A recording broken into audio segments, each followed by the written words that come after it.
Пејачката и актерка Џенифер Лопес за магазинот Интервју проговори за големите промени кои се случиле во животот и што наумила додека минувала низ тешки животни фрази. Таа рече дека ниту една секунда не жали за нејзиниот избор. Жал ми беше што ми требаше толку време за да го сватам тоа и по неколку пати. Требаше да го знам тоа порано, сега разбрав, изјавила Џенифер Лопес за нејзиниот развод со Бен Афлек. Таа рече дека ниту една секунда не жали за нејзиниот избор. Тоа е доживотен процес. Имаше моменти кога мислев дека разбирам се и научив некои животни лекции, но потоа животот повторно ми ги испраќа и тогаш сваќам дека ништо не сум научила, искрено изјавила пејачката. Џенифер се пошегува за себе и љубовните врски. Ми се допаѓаше да сум во врски и сакав да остарам со некого. Мислев дека така ќе бидам цела и среќна, но не бев. Конечно ја научив лекцијата. Ми треба само 30 години, додала таа. Таа вели дека не размислува за нова врска.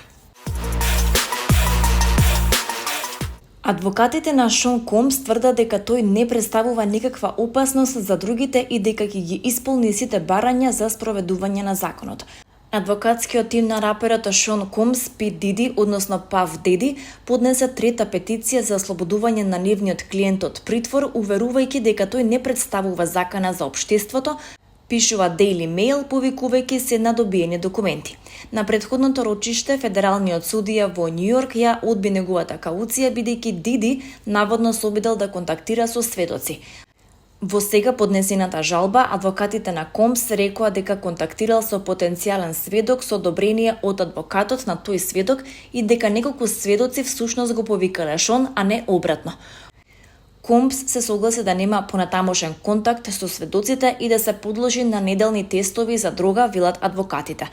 Тие велат дека нивниот клиент докажал дека е подготвен да се усогласи со тоа што го предал пасошот, го продал својот приватен авион и го понудил својот дом вреден $48 милиони како гаранција.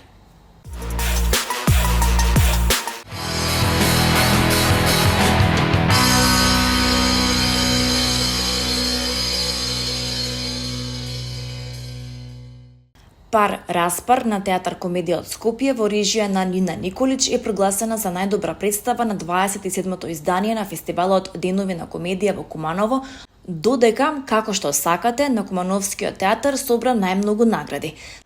Најдобри актери се Фајка Мефаиловски за Вечера за глупаци, Велешки театар и Марија Минчева Андонов за Женитба, Штипски театар, додека наградите за најдобра споредна улога ги добија Марко Трајковиќ за Како што сакате и Марија Новак за Секс, лаги и љубомора, Охридски театар.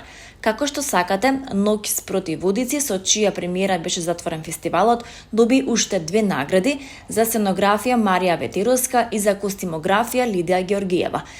Најдобра режија е Куштрим Бектеши за Истроштините на Паток во изведба на театар Тетово.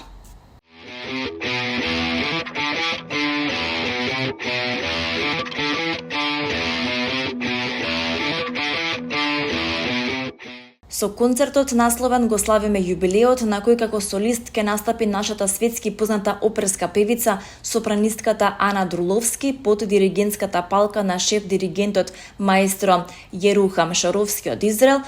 Денеска во 20 часот ќе биде отворена новата роденденска сезона на Македонската филхармонија насловена како Одисеја. Присутната публика ќе има можност да ужива во атрактивна програма.